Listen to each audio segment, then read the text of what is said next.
Então, olá a todos. Isto é como é para ficar para a posteridade e nos 75 anos desta bela história da Sociedade Portuguesa da Medicina Interna. Não sei se é bom dia, boa tarde, boa noite aos que estejam a ver, e é para ficar para sempre.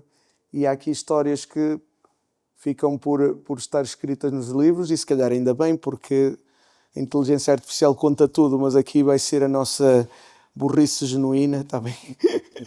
E a nossa idiotice, porque idiota no sentido de individual, do que é cada um de nós.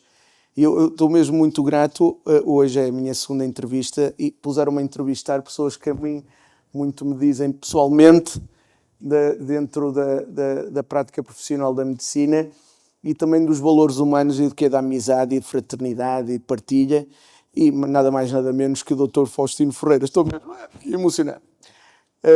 O Dr. Faustino, pronto, isto não é preciso fazer muitas apresentações, porque nós vamos falar disto, as anti-apresentações. Nós vamos falar daquilo que não se fala habitualmente.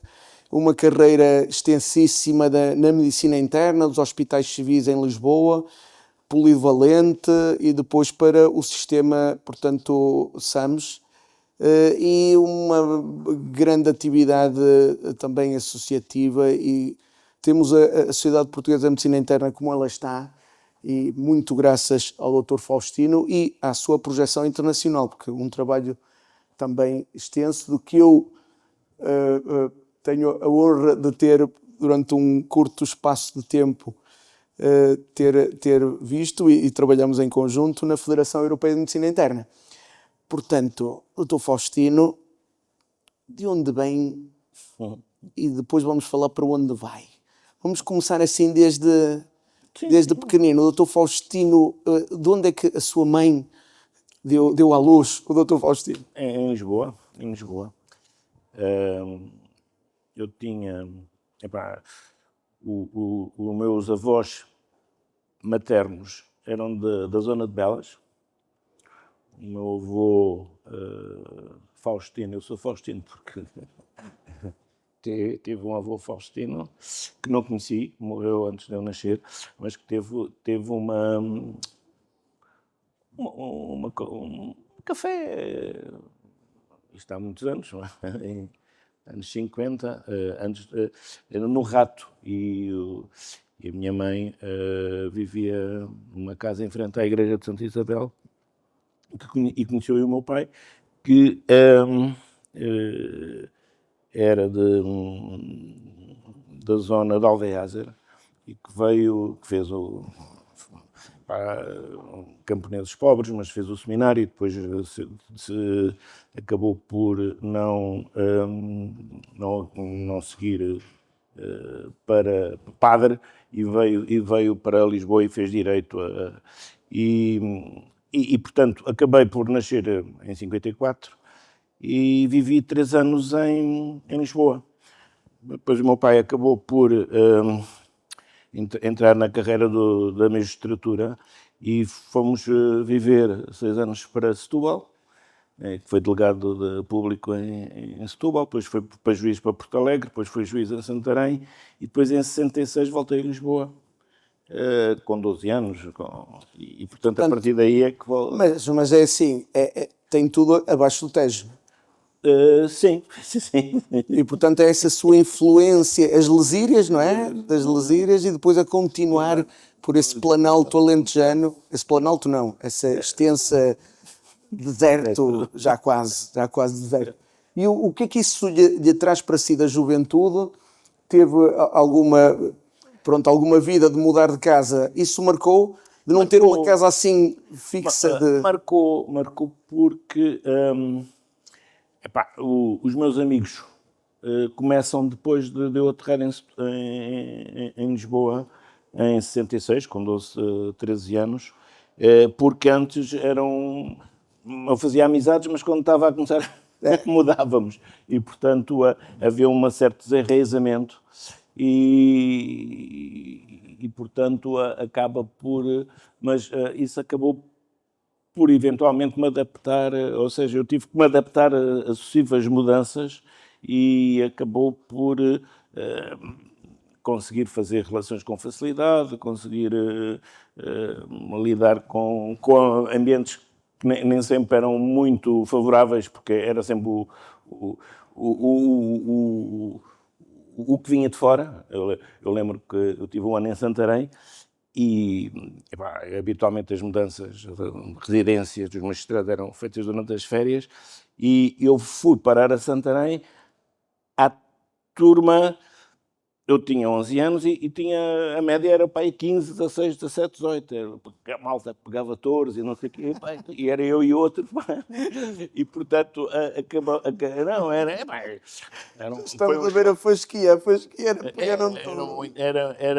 E, portanto, isso deu uma...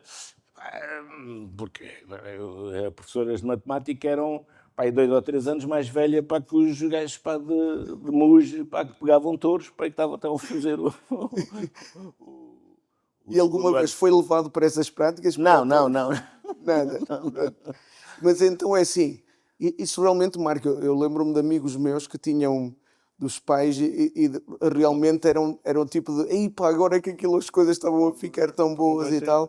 Mas alguns deles, que eu lembro de um colega, amigo de turma, que ele já era a segunda vez que e para ele não era mais filme para nós, para os que ficavam, do que para ele. Mas de resto, tem o Alentejo, certo? Porque depois Setúbal, foi Porto Alegre, em si.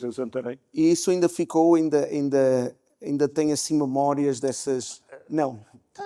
Tenho, e acabei por sempre ficar com alguma ligação a essas terras. Quer dizer, agora provavelmente já não tenho lá ninguém conhecido, mas durante uns tempos, de vez em quando ia lá e encontrava algumas pessoas.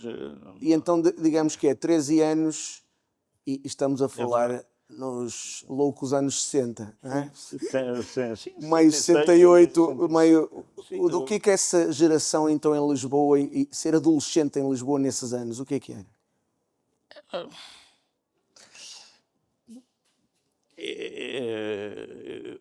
Eu na altura acabei sempre por ter, para além da atividade escolar, acabei por sempre ter atividades ligadas na altura à igreja. Porque era, pronto, o meu pai muito católico, apostólico romano, e durante muito tempo acabei por ser os escuteiros, ser os acólitos, eram os grupos de juventude, e portanto havia sempre uma certa atividade extracurricular que me foi muito estimulante, mas que também me permitiu abrir muito os olhos, não é? Em termos do que eu lembro-me antes do 25 de Abril, por exemplo, ter participado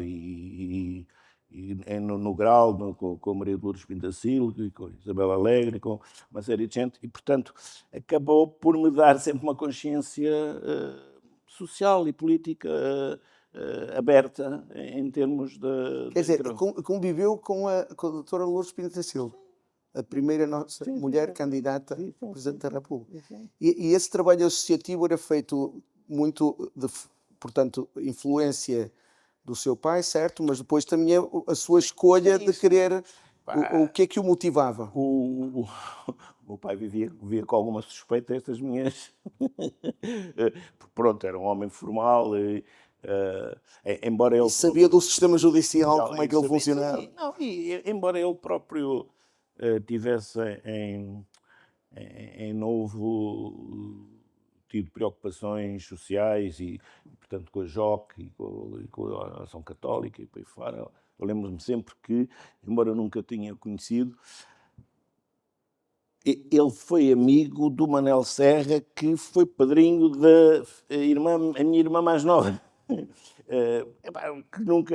Que era sempre visto um bocado com suspeição depois, porque com as atividades clandestinas antes do 25 de Abril, mas de vez em quando falava-se do Manel Serra, e já depois do 25 de Abril, mas o que é verdade é que houve sempre, e isso depois acabou por ter implicações na minha opção pela medicina e eventualmente pela medicina interna, uma preocupação de intervenção social. O meu pai, como jurista, e foi uma pessoa que, pronto, ele ainda por cima fez a magistratura de trabalho, acabou no Supremo Administrativo, mas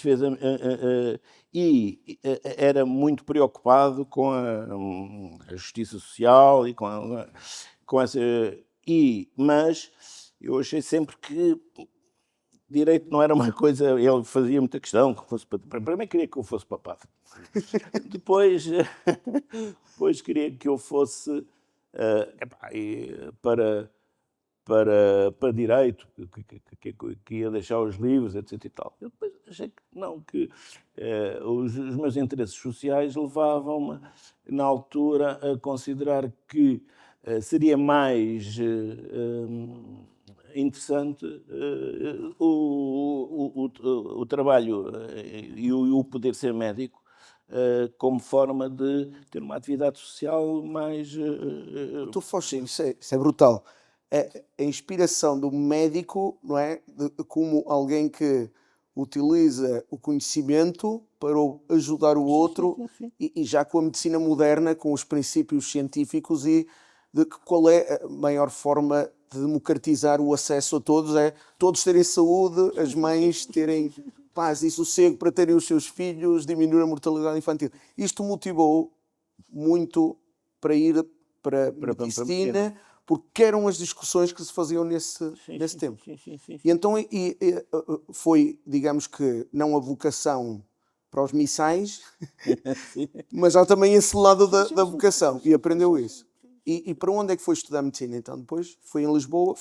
Eu a partir do terceiro ano fui para o Camões, portanto, depois fiz o Camões, onde também fiz parte da comissão de curso no sexto e sétimo ano. Eu sou um homem do Norte, ainda por cima nasci na Venezuela, depois é que vim para o Norte. O Camões é aquele da elite portuguesa, elite, não é? É o que dá primeiros ministros. O doutor João Sá, por isso. Também é do Camões. Mas o Camões é a escola de saiu muita... Saiu, na altura havia o Camões e o Pedro Nunes, sendo que o Camões realmente tem uma série de... E claro, era um rigor de ensino e provavelmente teria os professores com mais... Eu tive o Virgílio Ferreira, o Virgílio Ferreira. O Virgílio Ferreira foi seu professor. Foi o... Desculpe, eu acabo a entrevista por aqui. Vamos Mário Dionísio, portanto, eu tive no mesmo... Não, mas pá, ter numa escola secundária alguém Sim. da carreira intelectual do Virgílio Ferreira já diz tudo. Sim. E então esteve no Camões e fiz o sétimo ano e, portanto, onde fazia, nunca fui um aluno brilhante, antes pelo contrário, mas acabei por... organizei a viagem de fim de curso à Holanda, fomos de comboio a Paris e Paris a Amsterdão, e depois entrei para a medicina. Portanto, fez aquilo que se chama o gap year, de andar em viagem, não? Foi só no final? Não, foi na Páscoa, foi só uma viagem de fim de curso. E depois estava no segundo ano, quando se dá o 25 de Abril. E tendo feito anatomia com 10 no primeiro ano, em junho, porque fui viajar para, como tinha como objetivo entre o primeiro e o segundo ano, ir para a Alemanha. Nessa manhã radiosa, não é? 25 de abril de 1974, estava no segundo ano de medicina, mas onde? Em Santa Maria. Santa Maria, entrou no Santa Maria. Sim. Portanto, é dessa escola do Santa Maria. Sim. E o que é que isso depois teve influência no seu percurso? Apanhar, digamos, com uma mudança de regime daquela magnitude. Não deve ter sido qualquer coisa, não é? Foi complicado, porque ainda por cima, no segundo ano, nós acabámos por apanhar uma série de exonerações forçadas de professores e de coisas do género. Foi muito tumultuoso. Os saneamentos. Mas depois, entre o terceiro e o quarto ano, dá-se a hipótese de... e abriu a nova Santana.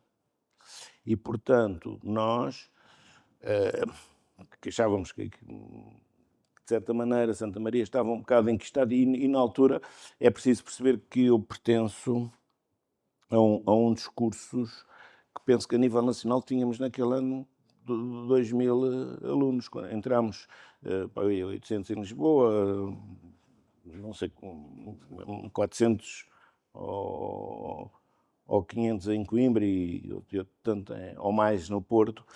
E, portanto, Santa Maria estava muito massificado. E, portanto, a certa altura, por volta de 77, 76, 77, ou não, ou talvez antes, antes 75, começam os cursos na Nova. E, portanto, há a hipótese de irmos para a Nova. Mas então aconteceu uma coisa que é também de loucos, que foi a escolha para se ir para a Nova era por ordem de chegada a uma fila.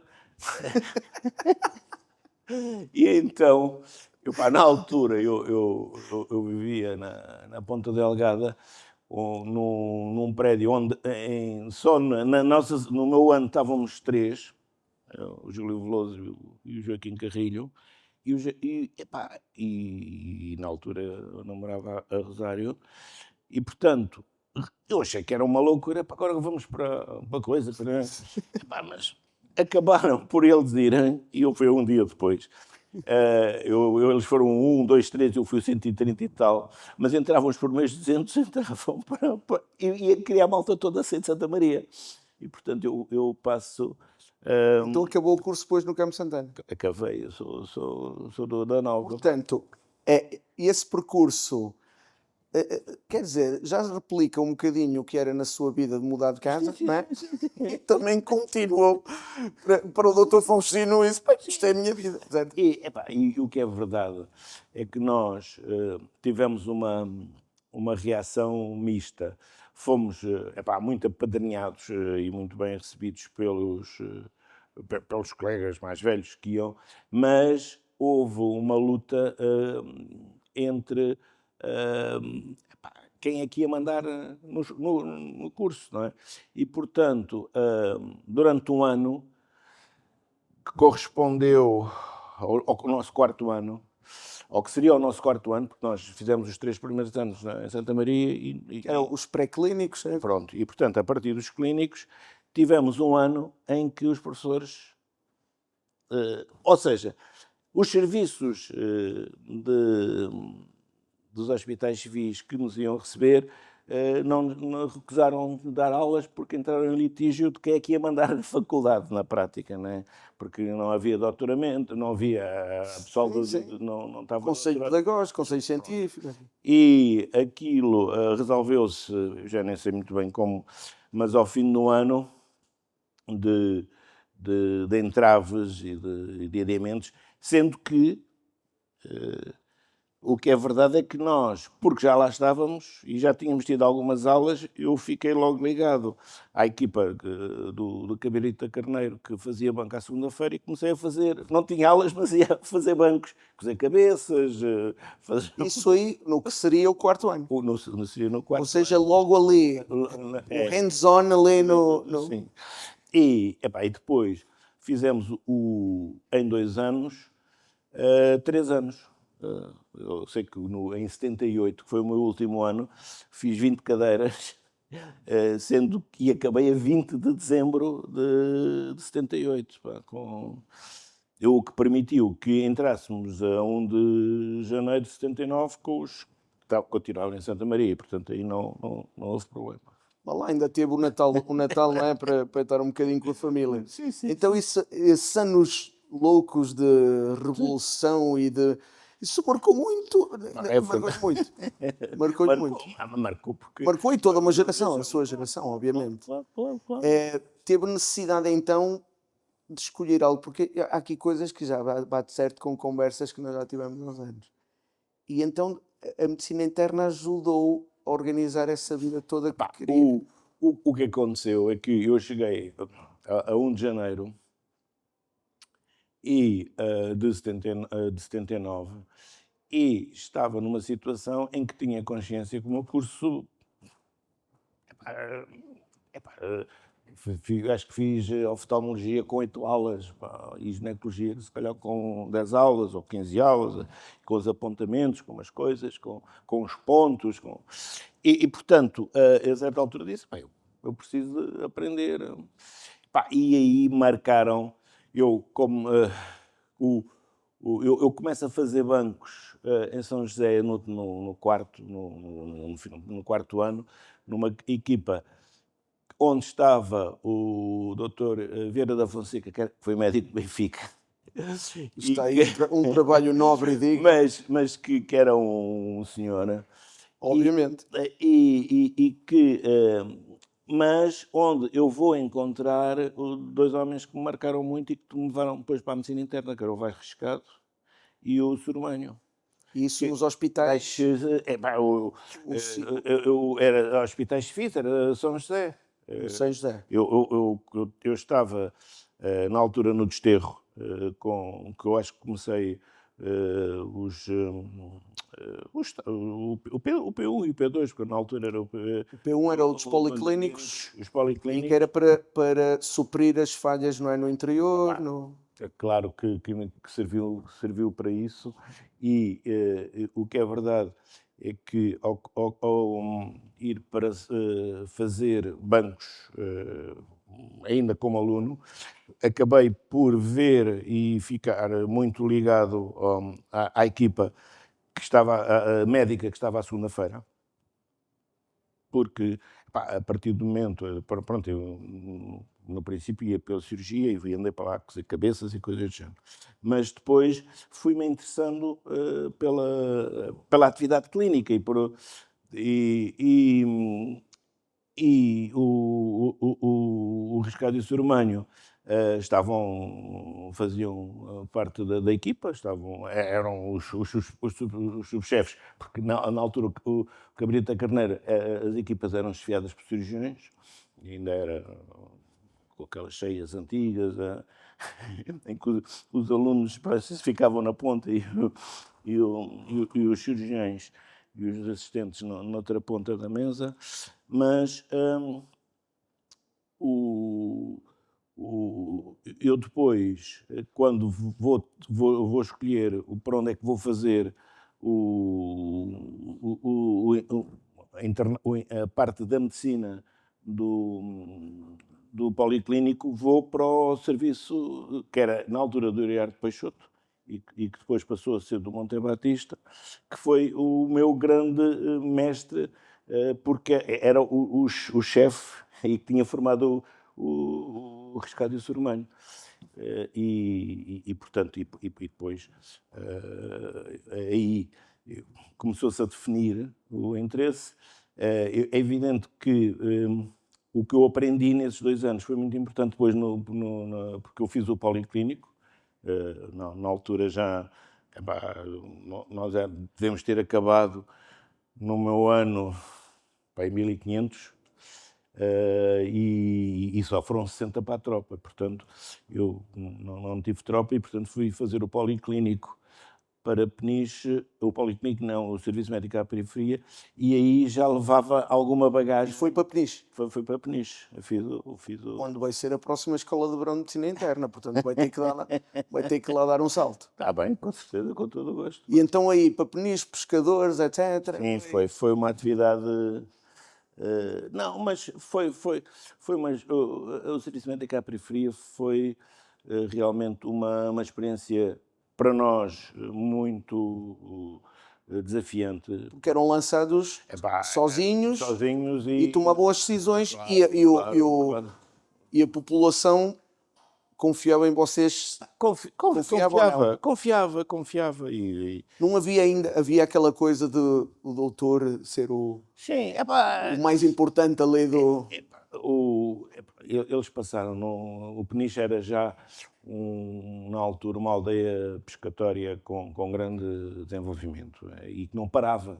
Aquilo estava 24 horas a funcionar, porque a atividade Claro, sim. pescatória é fundamentalmente Ficam catineiros, eu sei o quê.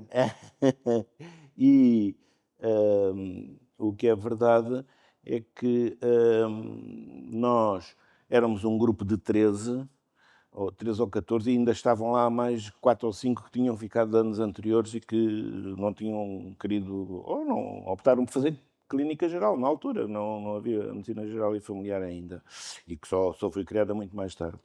E portanto, e nós tínhamos uma... é evidente que trabalhámos muito. Eu lembro-me que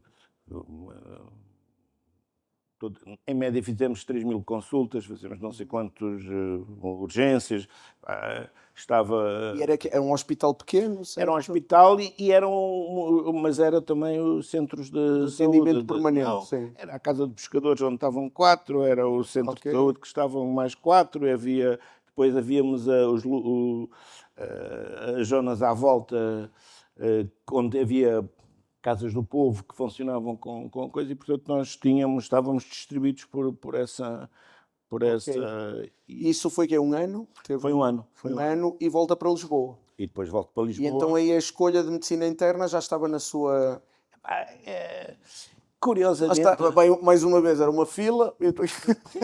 mas é curioso, não vale o que vale, mas eu tive na altura de escolher, eu tive um momento de indecisão, porque a psiquiatria surgia, porque eu tinha lido muito Freud, e portanto estava sempre um bocado, a certa altura estive muito dividido entre fazer... Isso é curioso, o Dr. João Araújo Correia também. Mas quando o viu primeiro tirar no congresso, a tirar os sapatos e ficar de meias, disse não. Ele contou aqui nesta mesa. Foi a um congresso que era para ver se era isto, né? E de repente viu que... Não, mas isso foi... Mas pronto, acabei por resolver e fiquei... Porque há este lado relacional, do médico, e que tem que compreender aquilo, não é só aquilo que está evidente e a tirar da história, que há coisas da medicina interna. Olha que já ouvi muitos psiquiatras também a dizer que gostam da medicina interna por esse lado. E então, mas depois escolheu e foi para os hospitais civis. E foi aí que fez o seu internato. E fiz no serviço de Monte Batista com o rescate. E quem eram assim as personalidades históricas? Agora estamos a falar da história da SPMI, da medicina interna, e é bom saber disto, porque há poucos livros de história da medicina, há poucos artigos. O nosso amigo Dr. Bairros Veloso ainda... tentou, mas há falta também desta história, e ele gostava muito da história dos hospitais civis. Quem eram as referências nessa altura? Para mim, e durante o internato, eu aterrei, quer dizer, eu esperei, vindo da periferia, e portanto tive um ano à espera ou seja, eu tive 81 no Serviço Médico à Periferia e tive 82, voltei ao serviço, porque nós podíamos voltar para o serviço onde desejávamos estar na prática, e como eu tinha saído de lá para ir para Peniche, pude voltar sem dificuldades. Não havia uma prova geral de acesso? Aqui à especialidade? Sim, à especialidade. Sim. Fez uma prova geral de acesso? Sim. E portanto, fiquei seriado e consegui ir para o serviço que queria. Se eu não tenho conseguido entrar em medicina interna, poderia eventualmente ter ido para a psiquiatria, mas não... foi por opção. E porque conhecia o serviço, sabia as condições, e pronto, e na altura Curiosamente, eu vou para o serviço como do Dr. Monteiro Batista e no primeiro ano, eu agora já não sei se foi ainda no Policlínico, se foi, se foi já no primeiro ano, mas lembro-me de, por exemplo, a primeira punção lombar, ele me vir a pegar na mão até faz assim, porque não havia, o Riscado e o Sr. Mãe tinham feito concursos e tinham ido para os distritais e, portanto, tiveram um ano ou dois fora. E, portanto, houve um tempo em que o Monteiro Batista me acompanhava, foi o meu tutor, não é? E, portanto, eu fiquei sempre Portanto, muito ligado. o papel de orientador, de formador, variava muito do orientador-formador ou tinha orientador-formador fixo? Eu depois passei a ter-se como o responsável da formação Riscado. Mas houve ali um período, que eu não sei se foi ainda como policlínico, se foi já como no primeiro ano, em que o Riscado estava fora e o Sr. Mãe estavam fora. E, portanto, Então foi esse o seu pai substituto? Além de ser o diretor de serviço, porque depois passou a ser o Uriarte Peixoto, reformou-se, ele passou a ser o diretor de serviço e, portanto, mantive sempre uma relação muito, muito próxima com o Dr. Monteiro Batista. Desses tempos, eu vejo às vezes, lá está, tenho a oportunidade de falar com muita gente, ainda bem, de várias gerações, mas vejo assim muito romântico também a vossa, do que era bom mesmo dessa parte clínica, mas também do que é que vos falhava. Porque eram muito clínicos, tinha que ser muito... A semiologia era... Ou não era assim tanto como... Era, mas eu apanhei uma fase em que o paradigma começava a mudar. Começaram os exames complementares de diagnóstico. Começaram os exames... É evidente que quando, no princípio nós tínhamos radiologia convencional e começámos a ter alguma ecografia. Depois vimos aparecer os taques, mas eu lembro-me e pronto, isso era feito, e quem conhecia o Monteiro Batista sabe que ele era um bocadinho irreagível, mas eu sempre consegui. Eu fui o interno mais. Sou o interno mais novo que ele formou, ou seja, porque penso que pois, não, sim, eu fui. Estou a lembrar que já estava no Polivalente e acho que fui 3 meses, porque ele está, a certa altura, podia-se reformar, mas para se reformar com uma pensão, coisa, tinha que estar em exclusividade 3 meses. Então eu fui substituir logo o consultório. Mas e agora perdi-me. O Monteiro Batista era uma pessoa de rasgos e de... Não, estávamos nisto da parte clínica, não é? E do que é que tirou desse tempo que eu ouvia um bocado romântico. Sim, mas o que eu comecei a fazer, e lembro-me de ter apresentado, por exemplo, eu não sei se já tinha começado o internato ou se foi no primeiro mês ou segundo do internato. Eu apresentei uma primeira revisão de tratamento do mieloma múltiplo, por exemplo, que era uma coisa que havia para lá. Aquilo eram enfermarias de 100 doentes, e portanto apareciam por lá frequentemente, e que eram tratados como ela fala, e corticoides e pouco mais. Okay. E que já havia, e começava a haver muita literatura. Eu disse, calma aí. Portanto, e apresentei e depois consegui, ao longo do internato, tratar de 13. E consegui publicar um coisinho sobre esses 13. E nós aqui com esta toda a inteligência artificial está ter a noção de que o poder que vocês tinham de mudar, não é? Porque eram mortes mesmo evitáveis e de melhorar a qualidade de vida de uma forma imediata, no sentido que estava aí aos vossos olhos, não era preciso comprar um aparelho muito caro. Nem... Não. Mas, portanto, eu conseguia, consegui, e consegui mobilizando e com os internos mais velhos, o Riso que pertencia, mas que penso que já só... Não, ainda me lembro, ainda passei um ano a estudar às terças-feiras à tarde, juntávamos a ler um livro de autoimunidade que havia, pá, já nem me lembro que livro é que era, mas que era em francês, mas o Riso, a Marina, a Ana, a Irene, éramos os meninos do Monte Batista e conseguimos fazer, começarmos a mudar, porque efetivamente ele tinha uma visão e uma capacidade de diagnóstico invulgar. Mas depois, em termos de tratamentos, acabava por... já não... Então apanham essa parte da semiologia que realmente pessoas brilhantes a unir coisas que se calhar não estavam juntas e vocês, como é que ele viu aquilo, não é? Padrões, etc. Sim. Mas depois falhava. E então a vossa geração é essa. Do que é que vê então das grandes diferenças? Como é que viu depois a evoluir a medicina interna? É que isto é sempre assim. Nós temos o tempo todo, mas... Já.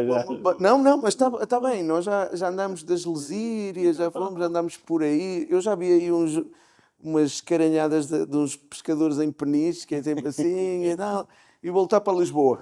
E portanto agora sai dessa... apanhou um pé, não é, numa medicina antiga Sim. E a outra moderna que era entusiasmante, autoimunes. Sim.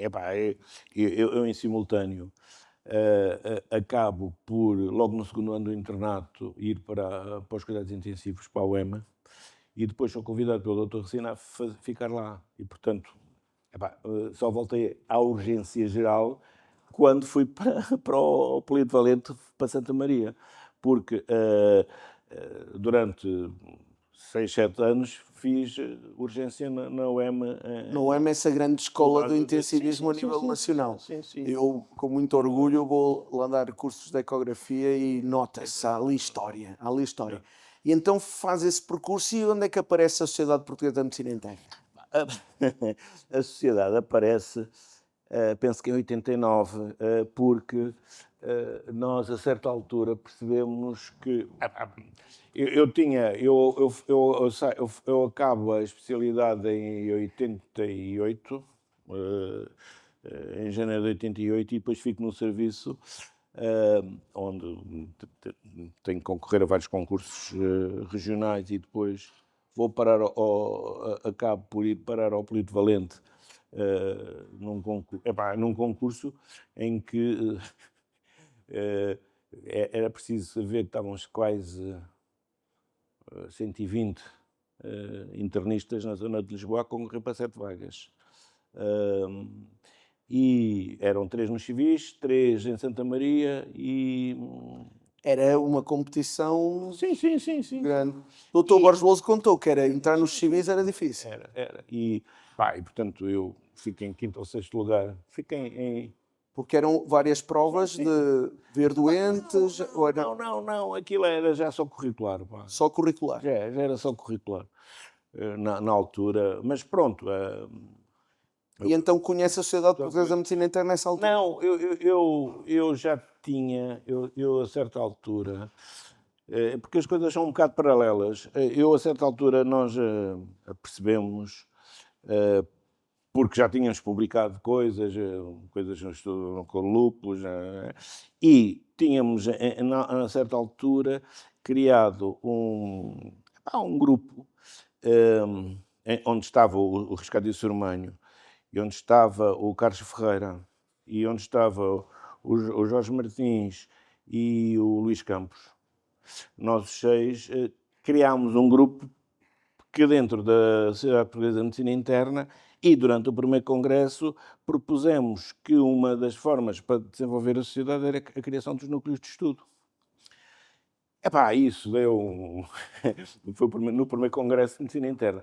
Eu, curiosamente, Este é o 32º, só não fui eu. Está aí a história dos núcleos, o surgimento dos núcleos. Sim, sim, os núcleos surgem porque nós, numa revisão estatutária que estava a ser feita, porque a sociedade tinha estado emparadada na gaveta do Sr. Anselmo durante uma série de anos.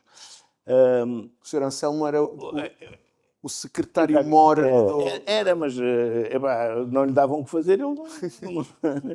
Nós conseguimos a fazer aprovar, porque na primeira Assembleia foi como que levantou uma série de celeuma e ficou adiado e, portanto, teve que se burilar e perceber que não havia ali nada para destruir a sociedade.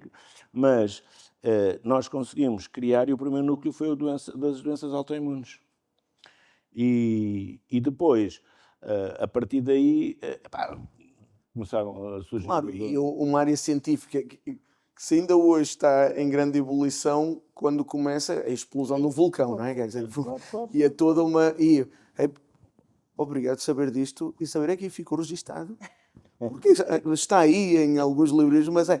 E esta evolução toda, é que já estamos agora na reta final, porque mais eu olho para isto SPMI, eu não posso deixar, eu associo assim, Dr. Faustino, obrigado, porque graças a todo o trabalho que fez e ligou à Federação Europeia de Medicina Interna. E que foi nessa altura com a Escola Europeia de Verão. Antes disso, como é que antes disso? Antes disso, já agora, para perceber se eu, a certa altura, o Dr. Barros Veloso, quando concorre a Presidente da Sociedade, tinha tido... percebi, não sei como, ele acabou por achar que eu deveria fazer parte da lista como secretário adjunto, ou assim, uma coisa do género. Ou como vogal, e tenho que ir ver, já não me lembro. Mas, na prática, foi nessa altura, nós fizemos várias coisas, e uma delas foi a primeira sede da Sociedade Portuguesa de Medicina Interna, que foi em Campo Lido, numa rua esconsa, completamente, mas onde nós conhecemos e está desde então eu penso que é desde então, a Cristina está connosco e que permitiu que ao fim de 2 ou 3 congressos nós conseguíssemos comprar, ter dinheiro para avançar para a compra da primeira sede no sítio onde estamos. E isto sempre, sempre uma dinâmica que era... É evidente que na altura o apoio da indústria era diferente, mas que nós conseguimos, e lembro-me, o Dr. Barros Veloso organizou uma ou 2 jornadas de Sul com um jornal médico, acho que eram Notícias Médicas ou assim uma coisa, mas que lhe ficava... Dava-lhe uma fotocopiadora para o serviço. E ele bem viu todo esse seu talento associativo, porque um dos seus grandes hobbies, ou da sua atividade paralela, foi sempre o associativismo, certo? Sim, sim. E trazia esse conhecimento. E em quê? Nós temos uns minutinhos. Em que era esse associativismo? Porque não foi só no antes de 25 de Abril, foi no pós-25 de Abril que continua. É evidente que eu acabei por ter, durante 10, 12, 15 anos, muita atividade ligada à sociedade.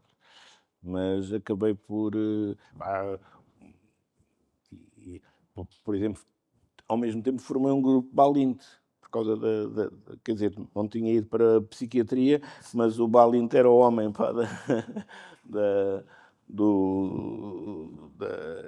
de uma abordagem psicossomática das situações e, portanto, com um psiquiatra e com uma série de colegas, tivemos durante alguns anos... isto são pequenos exemplos de coisas que fui fazendo. Então não saiu esse seu bichinho de dizer como é que esta cabeça e os pensamentos estão influenciados... É o que temos agora, neurociências modernas, É. e a evoluir nisso. E o Dr. Faustino viu essas coisas a começar, certo? Em Portugal. Em Portugal. Isto é espetacular. Agora, a parte final é sempre, porque tanta coisa para falar. Claro que depois saiu e foi para o Chams, não é? Para o Sim. sistema bancário, certo? Eu acabei por fazer o concurso em 90, 90 foi em 90. Depois estive até 93 com o professor Mário Quina, que fica, que era uma personagem que eu não tinha valorizado muito enquanto professor, mas depois acabei por... E era internista, o Dr. Marquinhos. Era fazer gastro, fazia muita gastro, mas era internista e esteve... eu penso que esteve ainda na reunião do Armando Porto, em Coimbra, no primeiro congresso. E tinha um serviço, era no Polito Valente. Portanto, acabei por estar 3 anos com ele. E depois fui desafiado, porque depois aconteceu uma coisa que já ouvimos aqui falar, que foi eu, que estava nos civis a 45 horas, fazendo não sei quantos bancos em São José e não sei quantas urgências internas que também montei, porque eu no meio disto tudo, depois de ter passado pela UEM, não fazia sentido deixar doentes à sexta-feira e chegarem na segunda-feira e terem morrido não sei quantos porque não havia assistência. Portanto, conseguimos montar a urgência interna no serviço só para 100 camas, mas o seu Correio Cabral na altura tinha 500 camas, quase 500. Agora perdi-me, mas perdi-me. Com o Mário Quina. O Mário Quina. E destes 3 anos no Polivalente, que era depois foi para o Chams. E depois fui para o Chams, onde porque o Dr. Galhordas percebeu que o Dr. Galhordas estava no SAMS. Eu estava no SAMS porque tinha deixado de ter a exclusividade, ou seja, tinha passado a receber menos de metade do que recebia como interno, e tinha as tardes todas livres, porque era de 35 horas, não havia hipótese nenhuma, e portanto, a certa altura, houve um colega meu que disse: dá para cá, fazer umas horitas aqui no SAMS e não sei o quê. E depois, ao fim de 2 ou 3 anos, percebi que havia a hipótese de haver um hospital. O Dr. Faustino é um fazedor de coisas, porque não a começar e põe-nas a fazer. Obrigado. Esta mensagem final, que mensagem então é que dá para este homem fazedor de coisas? Que mensagem que dá agora para o jovem o internista que está iniciando o curso, que já tem tanta coisa feita e que temos que agradecer a quem já as montou? A questão é esta, é que é preciso... É preciso nós reinventarmos.